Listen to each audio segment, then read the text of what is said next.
사랑하는 성도 여러분, 평안히 주무셨습니까?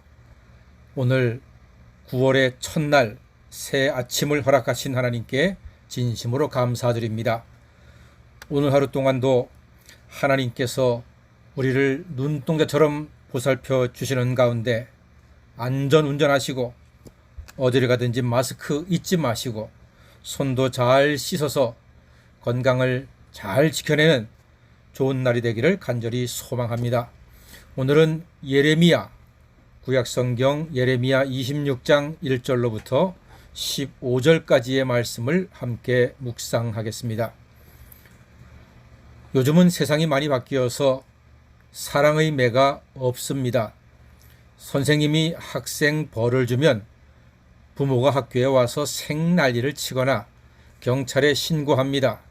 글쎄요, 인간적인 맛이 사라지는 느낌은 있습니다. 그러나 제가 학생 시절에는 사랑의 매가 많았습니다. 저는 중학교 1학년 영어 시간이 기억납니다. 정말 지옥 같은 시간이었습니다.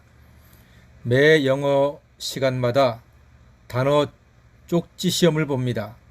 틀린 개수대로 앞으로 나가서 허벅지를 단단하게 당겨서 아주 매서운 회초리로 맞습니다. 그러면 아파 미칩니다. 그리고 선생님은 보여줍니다. 그 매에는 사랑의 매라고 쓰여 있습니다. 저는 그때 사랑의 매를 정말 증오하고 싫어했습니다. 속으로 그 선생님이 미웠습니다. 저 선생님은 병도 안 나나? 저 선생님은 교통사고도 안 나나? 그런 마음도 가진 적이 있었습니다. 그러나 나중에 그 선생님 덕분에 영어 단어를 열심히 암기했더니 두고두고 영어 공부하는데 큰 도움이 되어서 사실 지금은 그 선생님이 미운 게 아니라 참 고맙게 느껴지고 있습니다. 우리 인생은 살아가는 모든 단계마다 사랑의 매가 있습니다. 맞을 때는 정신없고 아프고 무척 원망스럽습니다. 그러나 그 사랑의 매가 우리를 사람으로 만들고 구원받게 하는 하나님의 깊은 사랑임을 나중에는 깨닫게 됩니다. 하나님의 사랑의 매는 목적이 분명합니다. 오늘 예레미야 26장 3절에 이렇게 기록되어 있습니다.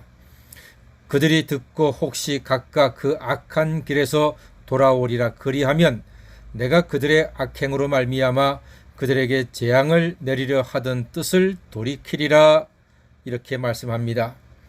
우리가 악한 길에서 돌아서는 것, 이것이 하나님의 사랑의 매의 목적입니다.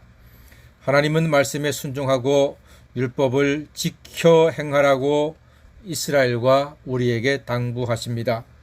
그것이 우리가 살 수 있는 길이기 때문입니다. 그래서 하나님은 가끔 이스라엘과 우리에게도 사랑의 매를 드십니다.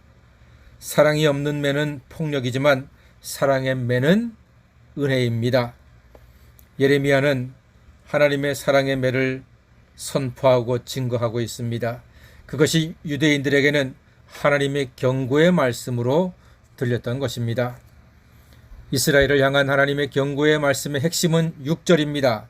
이렇게 기록되어 있습니다.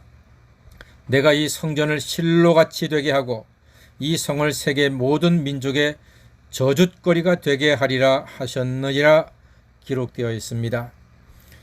이 성전을 실로같이 되게 하신다는 뜻입니다. 실로라고 하는 도시는 여호수아와 이스라엘의 가나안 땅에 들어와서 두 번째 정착지입니다.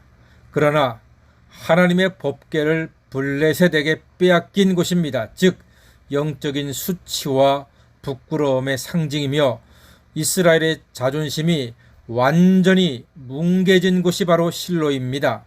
즉 너희 이스라엘 백성들아, 하나님 말씀에 불순종하면 실로와 같은 수치를 너희가 다시 당하게 될 것이라고 하는 하나님의 뜻을 오늘 예레미야가 선포하고 있습니다. 이 예레미야의 선포에 유대인들의 반응이 어떤지 아세요? 8절에 이렇게 반응하고 있습니다. 예레미야가 여호와께서 명령하신 말씀을 모든 백성에게 전하기를 마침에 제사장들과 선지자들과 모든 백성이 그를 붙잡고 이르되 네가 반드시 죽어야 하리라. 와, 네가 반드시 죽어야 한다는 것입니다. 하나님 말씀을 선포했는데 그 선포 듣고 보니까 기분 나쁘다는 거예요. 좋은 말이 아니에요. 실로같이 되게 하겠다. 실로 같은 수치와 부끄러움을 당하게 하겠다. 이 말을 그들이 견디지 못하고 하나님 말씀을 대언하는 예레미야를 붙잡아서 네가 반드시 죽어야 하리라 이렇게 협박하고 있습니다. 참 신앙의 길, 말씀대로 사는 길은 세상에서 고난받을 수 있습니다.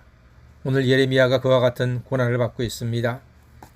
사랑하는 여러분, 예수를 믿는다고 늘 이기고 언제나 감사하고 항상 기쁨으로 충만한 것은 아닙니다. 때로는 하나님의 사랑의 매, 고난의 길에서 우리의 믿음이 더욱 성숙하게 되고 성령 충만해지기도 합니다.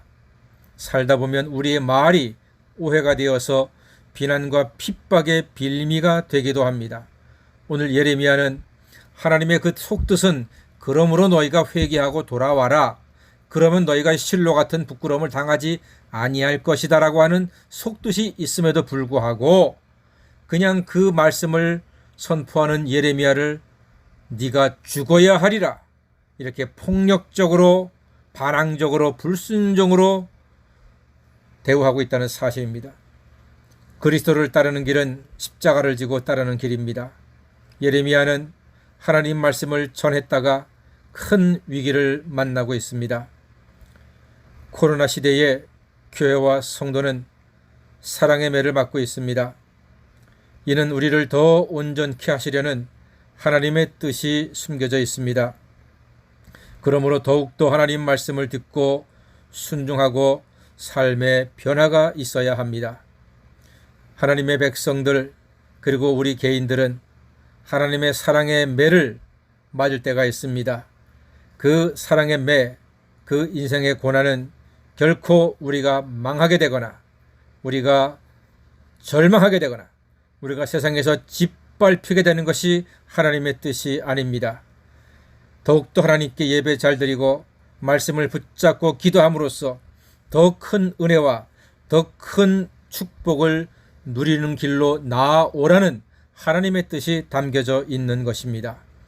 지금 어쩌면 우리는 코로나를 통해서 하나님의 사랑의 채찍을 맞고 있는지도 모르겠습니다. 그동안 우리는 하나님을 사랑하지 못했습니다. 이웃을 섬기지도 못했습니다. 아름다운 이 세상을 정말 아끼지 못했습니다. 그래서 코로나 바이러스가 박쥐로부터 인간들에게 퍼져왔고 지금 인간은 역사상 유례없는 고통과 단절과 아픔과 절망을 맛보고 있습니다. 이것으로서 더욱더 우리가 하나님 앞에 돌아오고 회개하고 하나님께서 우리를 향한 그 놀랍고 깊은 뜻을 깨달아서 우리를 새롭게 하시고 온전케 하시고 치유하시는 그 하나님의 손길을 체험하고 경험하게 될 줄로 믿습니다. 코로나 바이러스는 하나님의 은혜와 능력 가운데 곧 사라지게 될 것입니다. 그날까지 우리는 더욱더 하나님 의지하고 더욱더 하나님 사랑하고 이 사랑의 채찍에 불평하지 말고 저주하지 말고 원망하지 말고 하나님을 더욱더 바라보고 믿음 위주에 온전케 하시는 이인 예수님 바라보고 예수 권세로 하루하루 믿음으로 승리하시는 성복의 온 가족 되시기를 주님의 이름으로 간절히 축원합니다. 아멘. 기도하겠습니다.